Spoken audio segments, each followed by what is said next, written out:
ایک بہت بڑا سوال آپ سے میں پوچھنے لگا ہوں، لیکن میں چاہتا ہی ہوں کہ آپ اس سوال کا بہت ہی چھوٹا سا اور سمپلیفائڈ قسم کا جواب دیں، لیکن سوال بہت بڑا ہے۔ سوال یہ ہے کہ آج کے دور میں ہم دیکھتے ہیں کہ الحاد کا بہت غلبہ ہے، ایسی آئیڈیالوجیز کا بہت غلبہ ہے جو یہ کہتی ہیں کہ ہو سکتا ہے کہ کوئی خدا ہو، لیکن یہ وہ والا خدا نہیں ہے جو قیامت کے دن ہمیں اکاؤنٹیبل کرے گا، کوئی پرسنل گاڈ نہیں ہے۔ ایسی ایک دنیا کے اندر جہاں ایسی آئیڈیالوجیز میرے کانوں میں پڑ رہی ہیں، میں ایک عام آدمی کے طور پہ کیوں یہ مانوں کہ خدا ہے، یہ وہی خدا ہے جو ایک ذاتی خدا ہے، مجھے اکاؤنٹیبل کرے گا، اور میں کیوں یہ مانوں کہ قرآن جو ہے وہ اسی خدا کا کلام ہے، اس کی کتاب ہے انسانیت کی طرف؟ جی بہت شکریہ، یہ بہت اہم سوال ہے۔ یہ سوال ہر دور میں اپنی اہمیت رکھتا تھا، لیکن جس زمانے میں آپ یہ سوال پوچھ رہے ہیں، اس زمانے کا حال یہ ہے کہ آج سے 150 سال پہلے آپ اپنے مذہبی تصورات کو، اپنے سیاسی نظریات کو، اپنے کلچرل بائسز کو اپنی نسلوں میں منتقل کر سکتے تھے، لیکن دنیا کے اندر جو ایک بہت بڑی تبدیلی آئی ہے وہ فریڈم آف تھاٹ کی ہے، وہ لبرٹی کی ہے۔ اس وقت مشرق ہو یا مغرب، پاکستان ہو یا امریکہ، ہر جگہ پہ لوگ آپ سے زندگی کے معاملات ہوں، سیاست کے معاملات ہوں، سماج کے معاملات ہوں یا مذہب کے معاملات ہوں، ریزننگ کی بنیاد پہ، ریشنلٹی کی بنیاد پہ، لاجک کی بنیاد پہ قابل تسلی جواب چاہتے ہیں۔ اور جب تک آپ قابل تسلی جواب نہیں دیں گے تو پہلے تو یہ ہوتا تھا کہ مجبوری میں آپ مذہب پر عمل درآمد کر لیتے تھے، لیکن اس وقت دنیا کا جو عرف آپ کو نظر آتا ہے اس میں لوگ اس جانب بڑھ رہے ہیں کہ اگر انہیں کوئی بات سمجھ میں نہ آئے تو وہ اس کو قبول کرنے سے انکار کر دیتے ہیں۔ اور اس وقت آپ کو دنیا میں خود مسلمانوں میں بہت بڑی تعداد ایسے لوگوں کی نظر آتی ہے جو دین کے ساتھ کوئی شعوری تعلق نہیں رکھتے، ان کا ایک کلچرل تعلق ضرور ہے۔ آپ ان سے پوچھیں تو وہ اپنے آپ کو کہیں گے میں مسلمان ہوں، لیکن اسلام کیا ہے، اسلام کے معارف کیا ہیں، حقائق کیا ہیں، وہ کبھی بھی ان کو شعوری طور پہ اپنانے کے لیے تیار نہیں ہوتے۔ یہ جو سوال ہے، یہ سوال ایک مسلمان کی زندگی کا سب سے بڑا سوال ہے، اور ہم میں سے ہر شخص جب اس دنیا میں آتا ہے تو جو پہلے سے تصورات موجود ہوتے ہیں انہی کو مان کر جان کر آگے بڑھتا ہے، لیکن جس وقت انسان کو عقل اور کرٹیکل انالائزیشن کی سہولت اور صلاحیت حاصل ہو جاتی ہے تو اس کے لیے یہ ناگزیر ہے کہ وہ دوبارہ سے پیچھے مڑ کے اپنے اسلام کا شعوری اقرار کرے۔ یعنی ایک تو اسلام کا اقرار ہے جو ہم نسلی طور پہ کرتے ہیں، میں مسلمان ہوں اس لیے کہ میرے والد مسلمان تھے، مسلمان گھرانے میں پیدا ہوا، مسلمان ملک میں رہتا ہوں، لیکن ایک اسلام کا وہ اقرار ہے جس کے اندر تصدیق بالقلب والعقل ہوتی ہے، یعنی دل سے اور عقل سے ہم خدا کا اقرار کرتے ہیں۔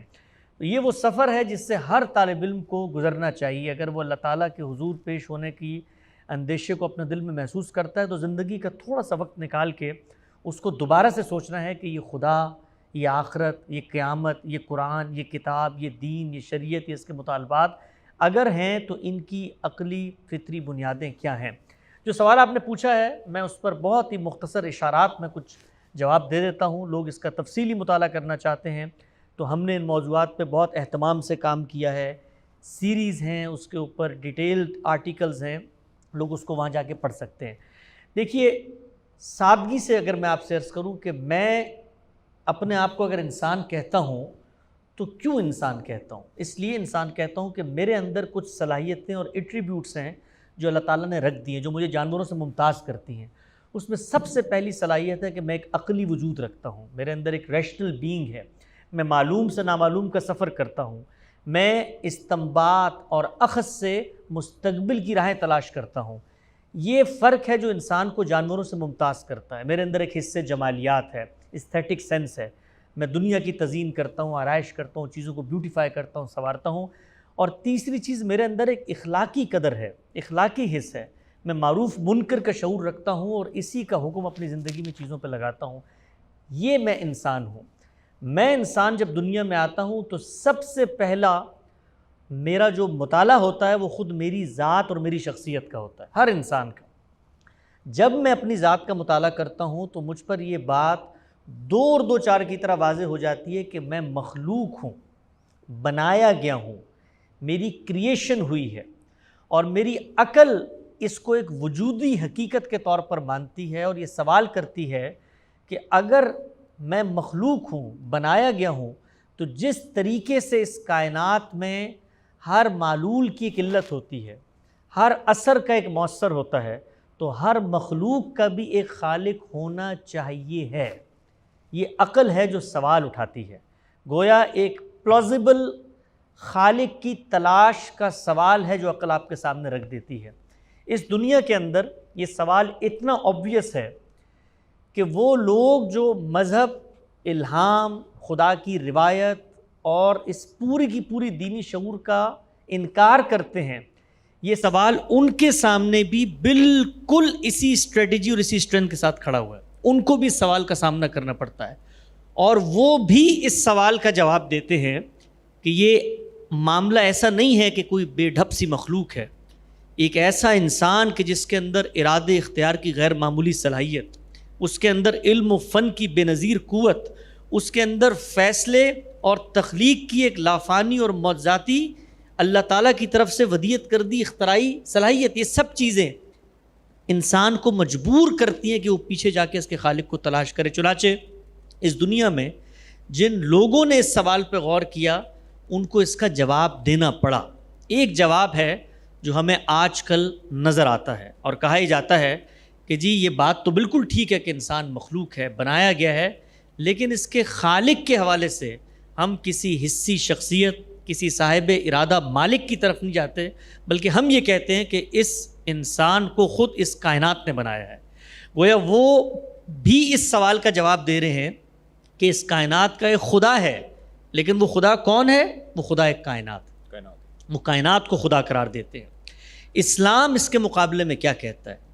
اسلام یہ کہتا ہے کہ یہ جو کچھ تمہیں دنیا میں نظر آ رہا ہے، تم اپنے اوپر غور کرتے ہو، تمہیں لگتا ہے کہ تم بنائے گئے ہو، یہ جو پلازیبلٹی تمہارے ذہن میں پیدا ہوتی ہے، اللہ تعالیٰ نے پہلا انسان جس کو دنیا میں بھیجا اس کو اپنی وحی اور الہام کے ساتھ اس دنیا میں نازل فرمایا، اور اس سے پیچھے کی بات خدا تعالیٰ یہ بتاتے ہیں کہ تمہیں دنیا میں بھیجنے سے پہلے میں نے تمہاری ارواح سے ایک مکالمہ کیا تھا اور ان کے اندر اس میموری کو منتقل کر دیا تھا کہ اس کائنات کا بنانے والا ایک پروردگار عالم ہے۔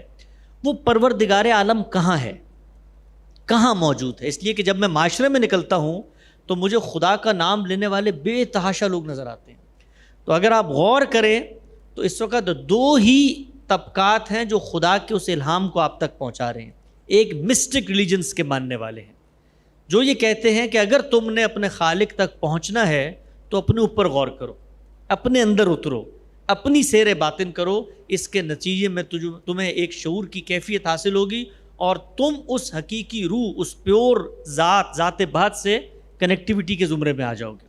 ایک دوسری آواز ہے، وہ پیغمبروں کی آواز ہے، اور پیغمبر یہ کہتے ہیں کہ ہم خدا کے منتخب ہیں، فرستادہ ہیں، چنیدہ ہیں، اس نے ہمیں اس دنیا میں بھیجا ہے، اور جو پیغام ہم تمہارے سامنے لے کر آئے ہیں اس پیغام کا مطالعہ کرو، اس پیغام کو میرٹ کے اوپر پرکھو۔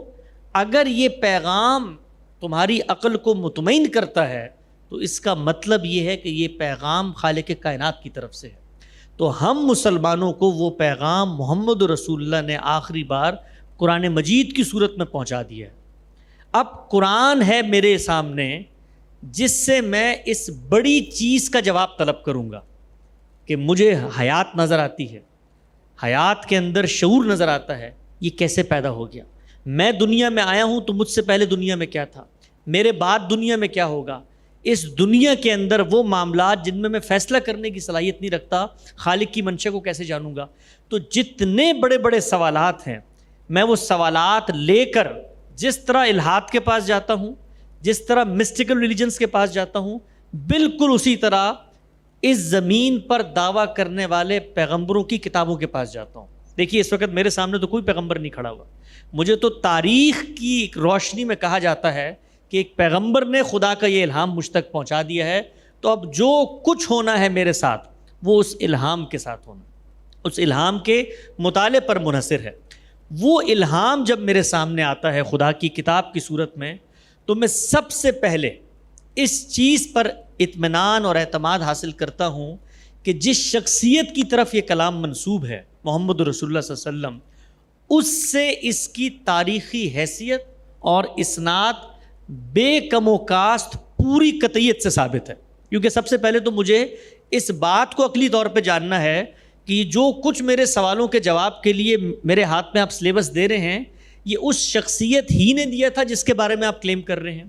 تو ہم لوگ بطور انسان سب سے پہلے عقل کی میزان پر اس کتاب کی نقل کی ایتھنٹسٹی کو جانتے ہیں، اور ہمیں یہ معلوم ہو جاتا ہے کہ محمد رسول اللہ صلی اللہ علیہ وسلم نے خدا کا وہ الہام جس قوم کے سپرد کیا تھا، ان کی اتنی بڑی تعداد تھی کہ انہوں نے جیل انل جیل، نسل در نسل، جنریشن در جنریشن جس طریقے سے اسٹیبلش ہسٹوریکل فیکٹس کو منتقل کیا جاتا ہے، جس طریقے سے اسٹیبلش ہسٹری کو منتقل کیا جاتا ہے، جس طریقے سے زبان کو منتقل کیا جاتا ہے، بالکل اسی میڈیم آف نالج کے ذریعے اس خدا کے الہام کو منتقل کیا ہے. چنانچہ پہلی صدی سے لے کر، پہلی ہجری سے لے کر اور پہلی وحی سے لے کر افراد کی اتنی بڑی تعداد اس کو مجھ تک پہنچا رہی ہے کہ جن کا جھوٹ پر جمع ہونا عقلاً محال ہے. یہ نہیں ہو سکتا کہ خطبہ حجۃ الوداع پر 1,00,000 لوگ مل کے بیٹھے ہوں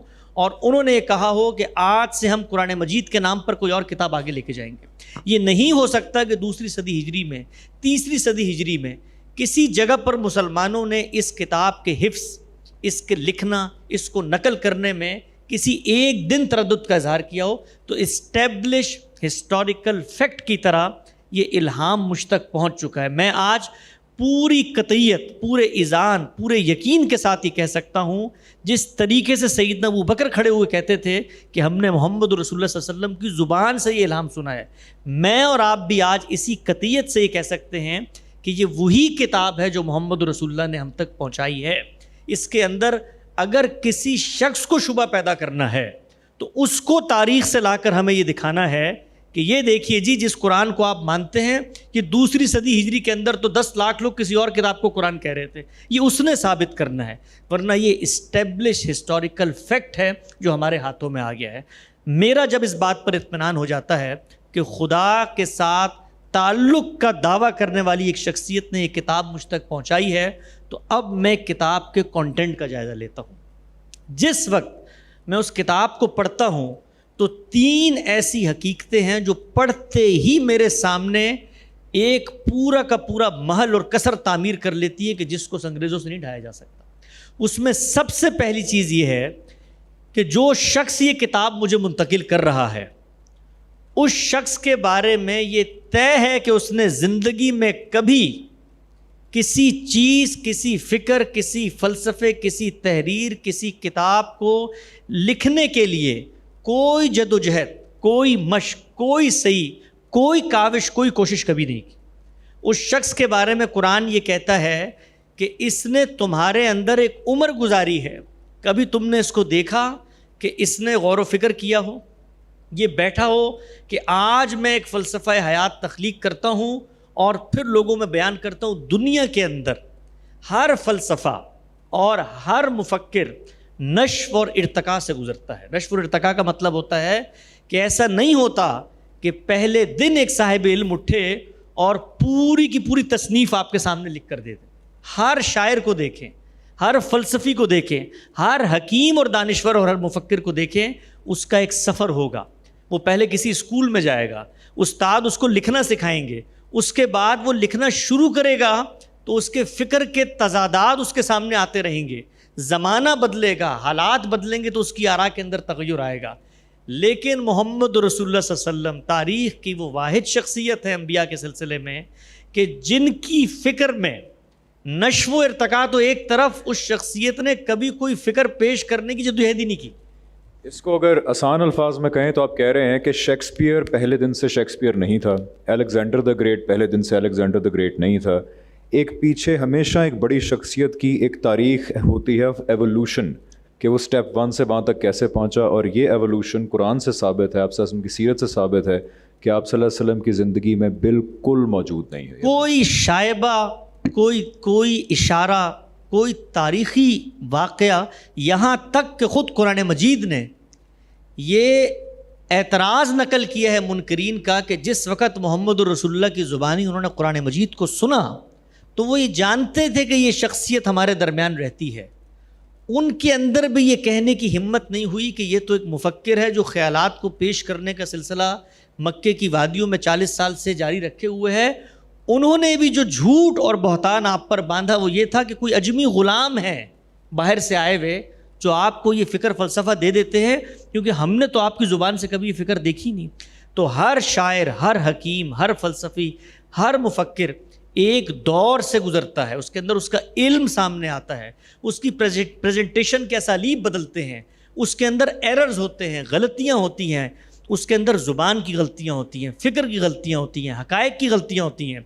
لیکن عرب کے صحراؤں میں ایک شخص کھڑا ہوتا ہے اور جو کلام آپ کو پیش کرتا ہے وہ کلام اس کے ہاتھ سے صادر ہو اس کا کوئی امکان ہی نہیں ہے. اور اگر کوئی شخص یہ کہے کہ نہیں یہ تو پیغمبر کی اپنی اختراع ہے تو پھر اس کو دکھانا پڑے گا کہ پیغمبر نے یہ قرآن لکھنے کا آغاز 40 سال پہلے کیا تھا اور کرتے کرتے حتمی نتیجے تک پہنچے. وہاں تو ایسا نہیں ہوتا، وہاں پر تو سورت کا آغاز ہوتا ہے اور پیغمبر اس کا ابلاغ کر دیتا ہے. تو یہ کتاب جو میرے ہاتھ میں پیغمبر کے نام سے دی جاتی ہے، پہلی خبر مجھے یہ دیتی ہے کہ یہ انسان کا کلام ہو ہی نہیں سکتا. اگر یہ انسان کا کلام ہے تو انسان کو لاؤ، اس کے نشف اور ارتقاء اور اس کے اندر جو فکری طور پر ریولوشن اور تبدیلیاں آتی ہیں اس کو ثابت کرو. یہ پہلی چیز مجھے متوجہ کرتی ہے. دوسری چیز، جب میں کتاب کے کانٹینٹ کا جائزہ لیتا ہوں، دنیا کے اندر ہر فکر، ہر فلسفہ، ہر حکمت اور دانائی کی بات جب پیش کی جاتی ہے، اگر وہ انسان کی جانب سے ہو تو وہ اپنے اندر باہمی تضادات بھی رکھتی ہے، اشکالات بھی رکھتی ہے، اعتراضات بھی رکھتی ہے. قرآن مجید اپنے بارے میں یہ دعویٰ کرتا ہے کہ اگر یہ انسان کا کلام ہوتا تو تمہیں اس کے اندر بے تحاشا اختلافات نظر آتے. ہو نہیں سکتا. آپ یہ دیکھیے کہ خود قرآن کو سامنے رکھ کر جب علماء نے اس کی انٹرپریٹیشن کرنا شروع کی تو آج آپ کو سینکڑوں نہیں ہزاروں تفاسیر ملتی ہیں. کیوں؟ کیونکہ ہر جگہ پر انسان جب غور کرتا ہے تو یا قلت علم ہوگا، یا قلت تدبر ہوگا، یا قلت معلومات ہوگی. آپ کو اس کی فکر میں نشو و ارتقاء کے ساتھ ساتھ تضادات نظر آنا شروع ہو جائیں گے. لیکن قرآن مجید کو ایک طرف سے اٹھائیے اور دوسری طرف تک پڑ جائیے، کسی ایک مقام پر اس کلام کے کانٹینٹ میں باہمی تضاد آپ تلاش نہیں کر سکتے. اور تیسری چیز قرآن مجید اپنے بارے میں یہ بتاتا ہے کہ یہ جو کتاب ہے یہ جن حقیقتوں کو بیان کر رہی ہے ان حقیقتوں کی ریلیونس قیامت تک کوئی اتھارٹی، کوئی شخصیت چیلنج نہیں کر سکتی.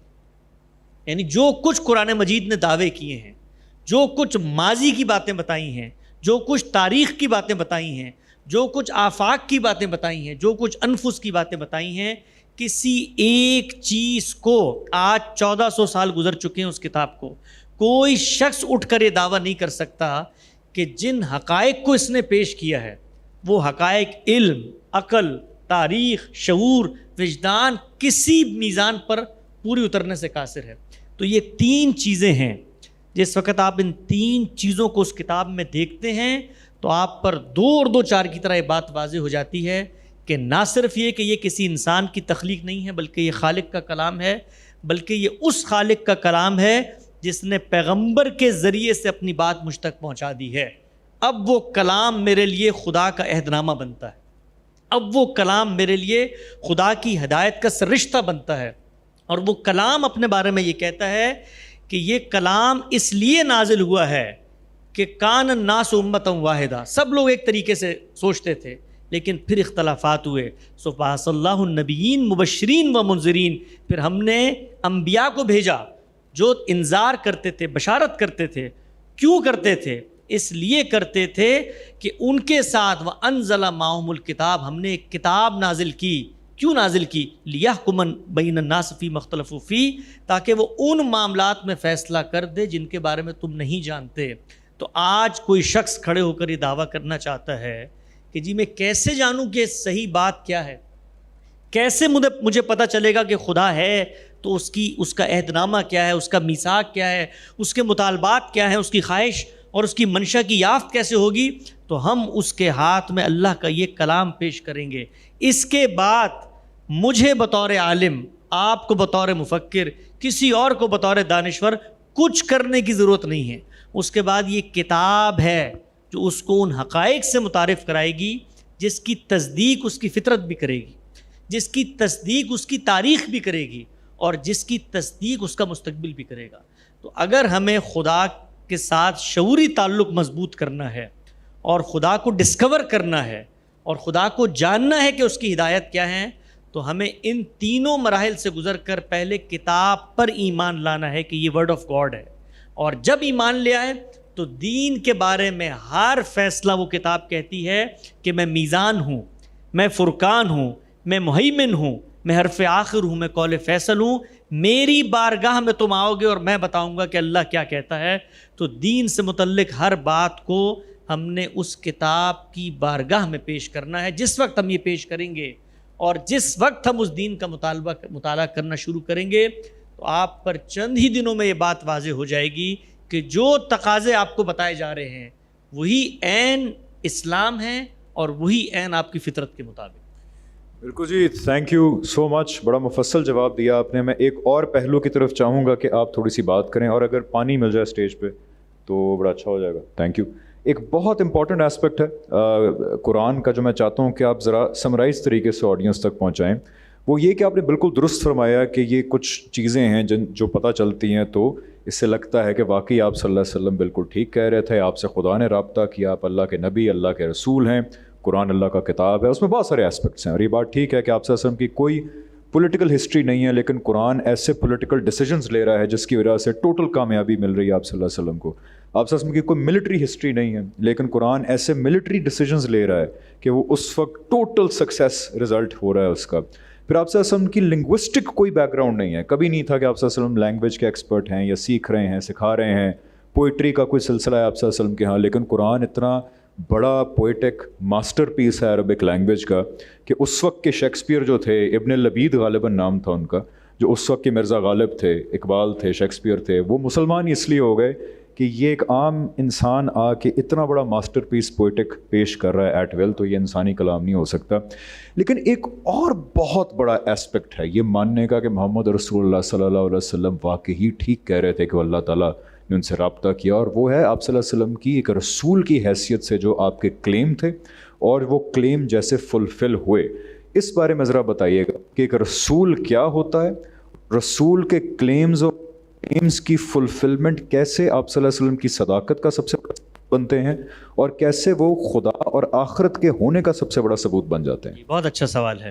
دیکھیے اللہ تعالیٰ نے جب یہ کائنات وجود پذیر کی تو ان کی جو اسکیم ان کے الہام کو پڑھنے سے واضح ہوتی ہے وہ یہ ہے کہ اس کائنات میں ایک صاحب ارادہ، صاحب شعور مخلوق کو وہ بھیجنے کے بعد آزمانا چاہتے ہیں کہ وہ اپنے آپ کو کتنا پیوریفائی کرتا ہے، اور اس پیوریفیکیشن کی بنیاد پر اس شخص کو اپنی جنت کا ابدی شہری منتخب کرنا چاہتے ہیں. انسان کے اندر جو دوام اور بقا کی خواہش ہے، مذہب اس کا جواب دیتا ہے. آپ دیکھیے ہماری جبلت، ہماری سرشت، ہم جب دنیا میں آتے ہیں، کوئی ایک شخص دنیا میں مجھے دکھائیں کہ جو دنیا میں آنے کے بعد اس دنیا سے جانے کے لیے بےتاب ہو. ہر آدمی یہاں رہنا چاہتا ہے، بقا چاہتا ہے، دوام چاہتا ہے، استمرار چاہتا ہے، کنٹینیوٹی چاہتا ہے. تو اللہ تعالیٰ یہ بتاتے ہیں کہ یہ دنیا جو ہے یہ تمہاری اس بقا کی ابتدا ہے. موت تمہارا خاتمہ نہیں ہوتا، بلکہ موت کے بعد حقیقی زندگی شروع ہوگی. یہ مقصد ہے جو انہوں نے کمیونیکیٹ کرنا ہے. اس کمیونیکیشن کے لیے انہوں نے انبیاء بھیجے. پہلے ہر جگہ پر انبیاء آتے تھے. اللہ تعالیٰ کہتے ہیں کہ میں اتنا شفیق ہوں اور میں اتنا حلیم ہوں کہ میں تمہیں چاہتا ہوں کہ تم میری جنت کی شہری بن جاؤ، تو میں نے اس کے لیے ایک زائد اہتمام کیا. خدا تعالیٰ کا یہ احسان ہے ہم پر کہ اس نے انبیاء کا سلسلہ جاری فرمایا، ورنہ فطرت کی روشنی دینے کے بعد ہی وہ ہمارا امتحان کر سکتے تھے. تو اللہ تعالیٰ خود کہتے ہیں کہ یہ میری نعمت ہے کہ میں نے اس کے بعد زائد اہتمام کیا. تو انبیاء ہر جگہ آتے تھے. اللہ تعالیٰ یہ کہتے ہیں وَلَن يَرْضَ لِعِبَادِهِ الْكُفْرَ، میں راضی نہیں ہوں کہ میرے بندے میرا انکار کریں. میں نہیں چاہتا کہ ان کو جہنم سے بھر دوں، میں چاہتا ہوں کہ میری طرف لوٹیں. تو اللہ تعالیٰ کہتے ہیں کہ میں نے ایک اور اہتمام کیا، اور وہ اتنا غیر معمولی اہتمام ہے کہ اگر آپ اس کا جائزہ لیں تو آپ حیران پریشان ہو جائیں گے کہ انسان ایک ایسی مخلوق ہے جو اس اہتمام کے بعد بھی خدا کا انکار کرنے کی جگہ پہ آ جاتی ہے۔ اللہ تعالیٰ کہتے ہیں وَلِكُلِّ أُمَّةٍ رسول، ہر امت کے لیے ایک رسول تھا۔ فَإِذَا جَاءَ رَسُولُهُمْ قُضِيَ بَيْنَهُمْ بِالْقِسْطِ وَهُمْ لَا يُظْلِمُونَ، جب رسول آ جاتے ہیں تو ہم دنیا میں ان کا فیصلہ کرتے ہیں۔ اللہ تعالیٰ کہتے ہیں کہ جو کام آخرت میں ہونا ہے، جزا اور سزا، ہم انسانیت کو یہ پیغام دیتے ہیں کہ یہ اتنا حقیقی کام ہے کہ دنیا کے اسٹیج پر وہی جزا اور سزا جو آخرت میں ہونی تھی ایک دفعہ کر کے دکھا دیتے ہیں کہ بھائی وہاں کا یقین نہیں ہے تو یہاں پر دیکھ لو۔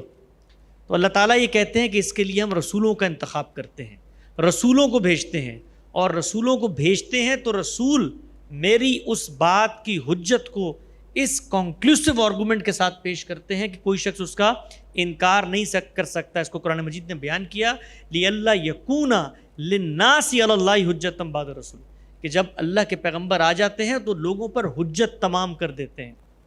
اور پھر کیا ہوتا ہے؟ پھر جو لوگ بات نہیں مانتے ان پہ اسی طریقے سے عذاب آتا ہے جیسا عذاب آخرت میں آنا تھا۔ خود بتایا قرآن مجید نے وَمَا كُنَّا مُعَذِّبِينَ حَتَّى نَبْعَثَ رَسُولًا، اس وقت تک عذاب نہیں دیتے جب تک رسول نہ آ جائیں۔ اور فرمایا کہ جب رسول آ جائیں گے تو کبھی یہ عذاب آسمانوں سے اترتا ہے، جا کے دیکھو نوح کی قوم کو دیکھو، صالح کی قوم کو دیکھو، شعیب کی قوم کو دیکھو، موسیٰ کی قوم کو دیکھو، ہود کی قوم کو دیکھو، ابراہیم کی قوم کو دیکھو، اور عیسیٰ کی قوم کو دیکھو، اور کبھی یہ تمہارے ماننے والوں کے ہاتھوں سے آتا ہے۔ قرآن نے فرمایا یعذبہم اللہ بایدیکم، اللہ انہیں عذاب دے گا تمہارے ہاتھوں سے۔ اس کو رسول اللہ صلی اللہ علیہ وسلم نے بیان کیا کہ امرت ان اقاتل الناس حتی یقولوا لا الہ الا اللہ، مجھے حکم دیا گیا ہے، میں کوئی دائی نہیں ہوں صرف کہ آ کے بات کر کے چلا جاؤں، منادی نہیں، میں خدا کا رسول ہوں۔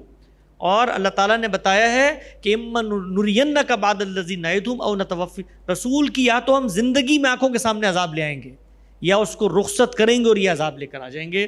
تو اللہ تعالیٰ یہ کہتے ہیں کہ یہ عذاب آنا ہے جس طرح ہر قوم پر پہلے آیا، اے پیغمبر تمہاری قوم پر بھی آئے گا۔ اور فرمایا اکفارکم خیر من اولئکم ام لکم فی براءۃ الزبر، کہ تمہارے ماننے والے اور تمہارے انکار کرنے والے کیا پچھلوں سے بہتر تھے یا ان کے لیے ہم نے کوئی استثناء رکھ دیا ہے؟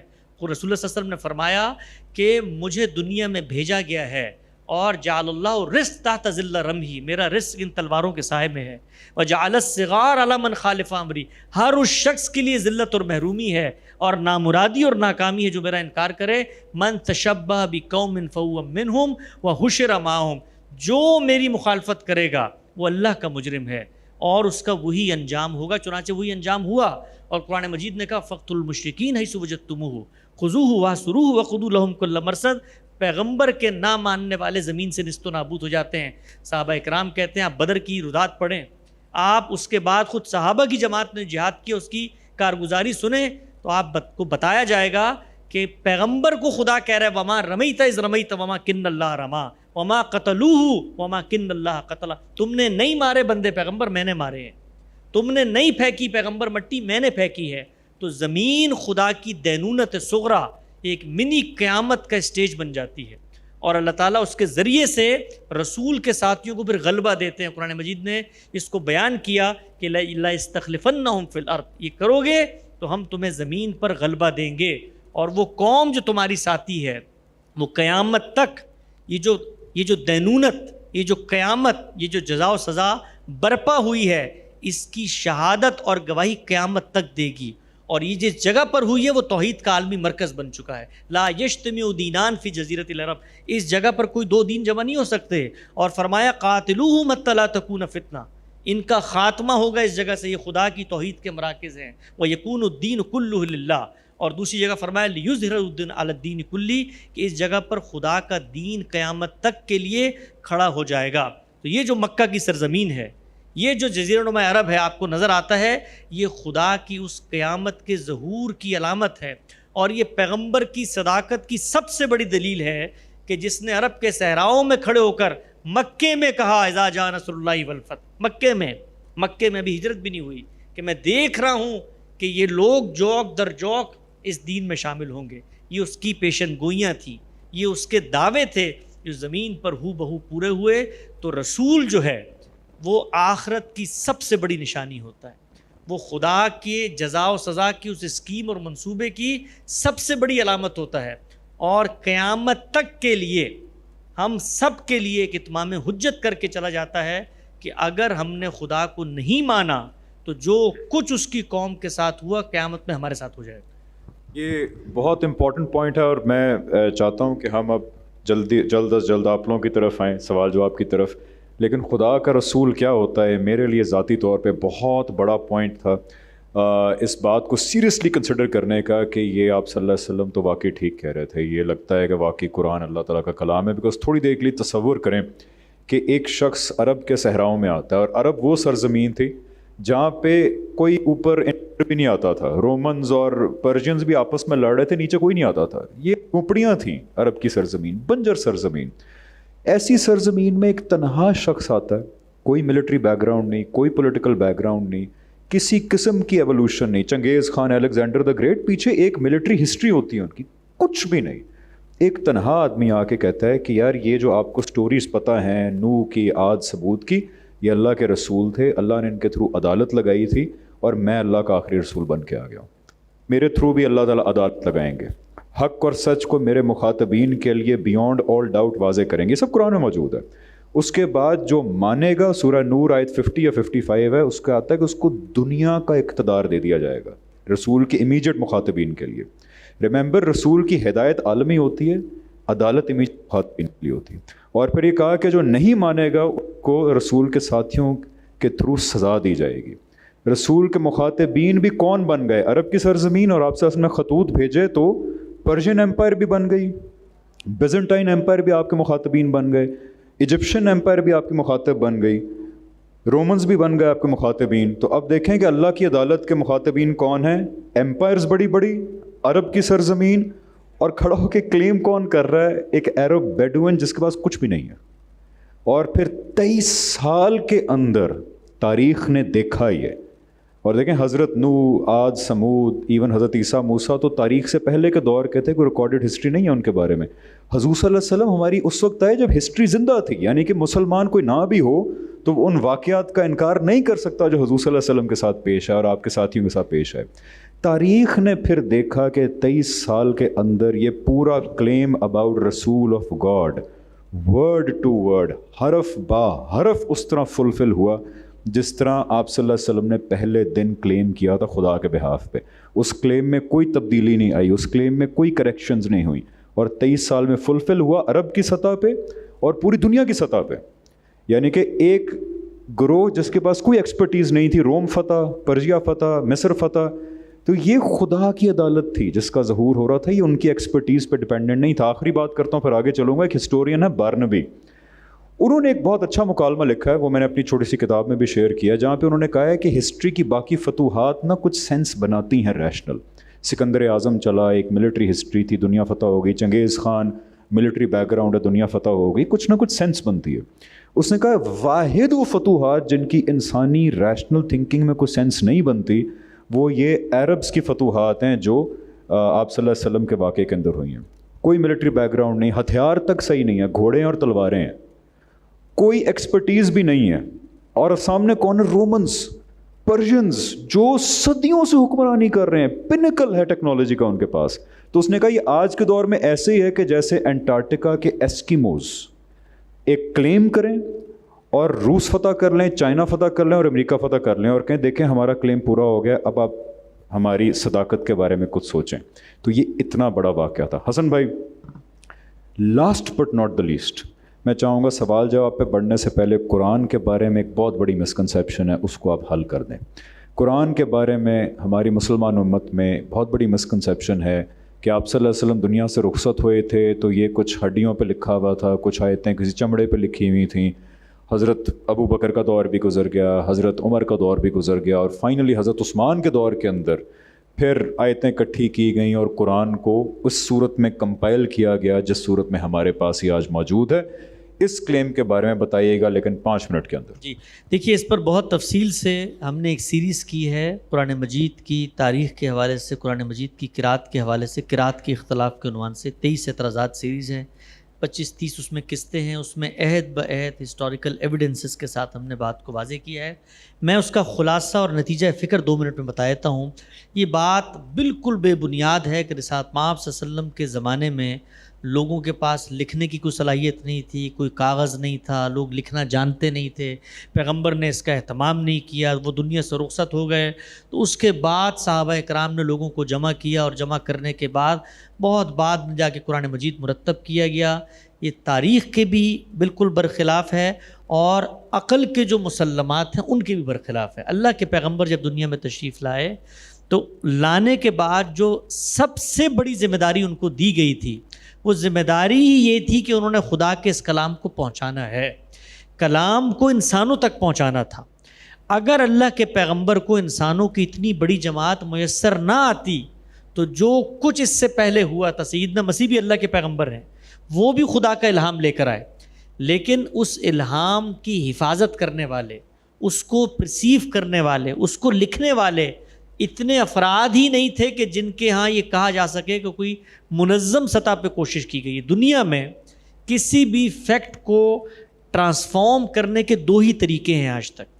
ایک ہے انڈیپینڈنٹ انڈیویجول رپورٹنگ، جس کو خبر واحد کہا جاتا ہے، یعنی میں نے آپ کو بتا دیا، آپ نے آگے کسی کو بتا دیا، اس نے آگے کسی کو بتا دیا۔ ہمارے یہاں جو ہسٹری ہے وہ اسی میڈیم آف نالج کے ذریعے دنیا میں ٹرانسفارم ہوتی ہے۔ دوسرا طریقہ ہے اسٹیبلش ہسٹوریکل فیکٹ کو منتقل کرنے کا۔ اسٹیبلش ہسٹوریکل فیکٹ کیا ہوتا ہے؟ دیکھیے، میں اگر آپ سے پوچھوں آج کہ کیا بر صغیر کے اندر مغلیہ سلطنت پائی جاتی تھی، تو یہ ایک یونیورسل اسٹیبلش فیکٹ ہے۔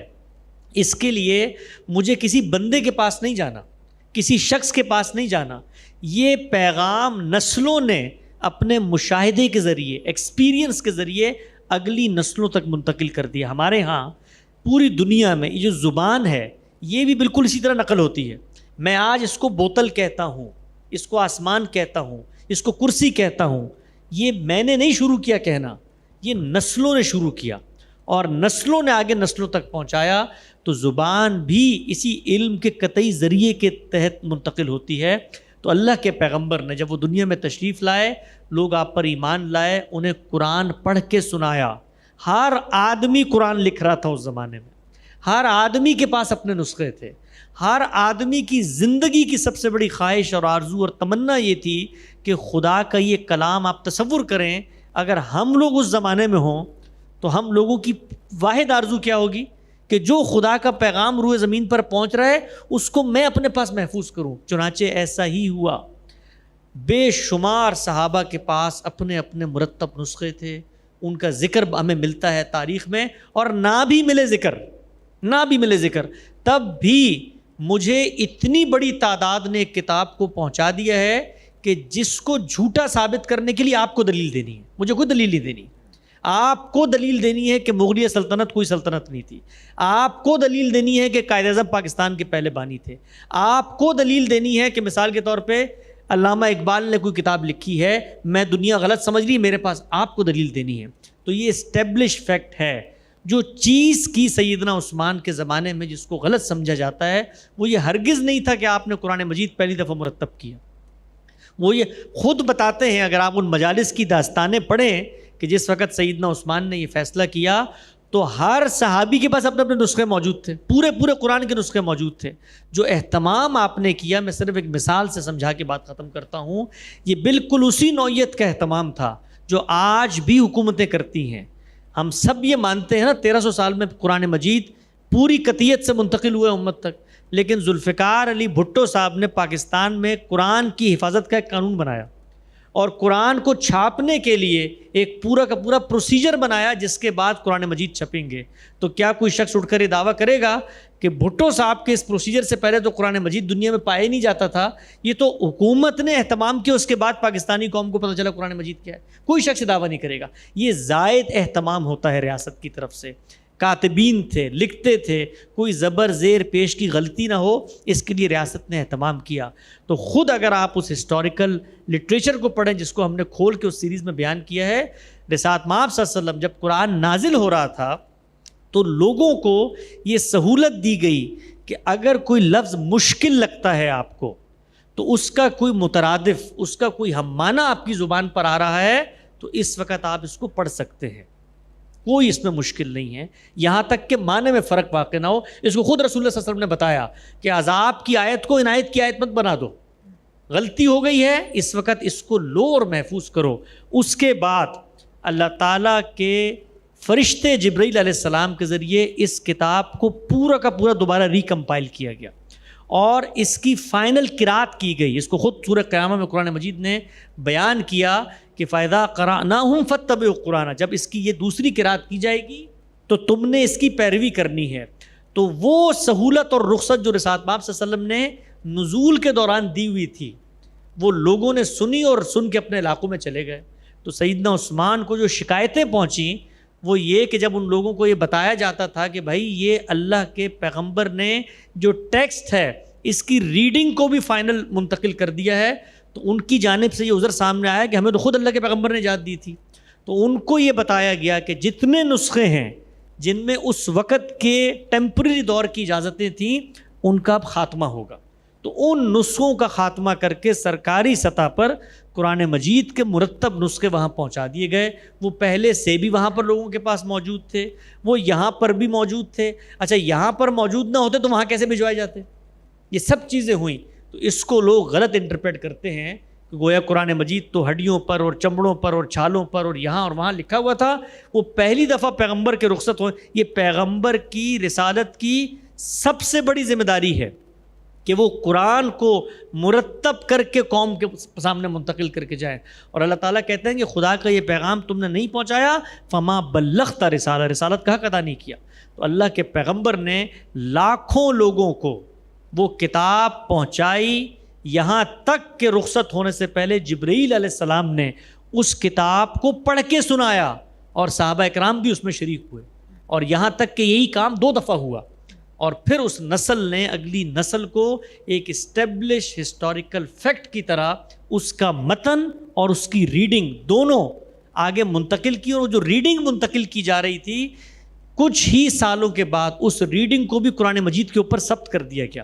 یہ جو آپ کو اعراب نظر آتے ہیں یہ وہ ریڈنگ ہے، کیسے پڑھنا ہے۔ عربی زبان میں جو پروناؤنسیشن ہے وہ اعراب کی صورت میں نمایاں کر دی گئی۔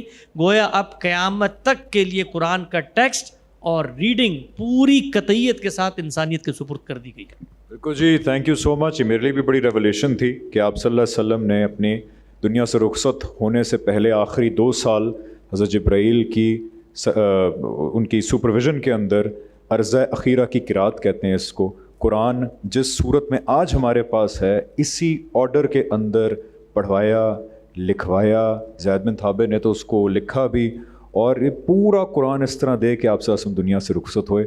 اور حضرت عثمان کے دور میں صرف اسی قرآن کو throughout the vast empire standardise کر دیا گیا، بس اس کے علاوہ کچھ بھی نہیں ہوا۔ تو قرآن آپ صلی اللہ علیہ وسلم اسی صورت میں دے کے گئے تھے، اس کو کہتے ہیں عرضہ اخیرہ کی قرات۔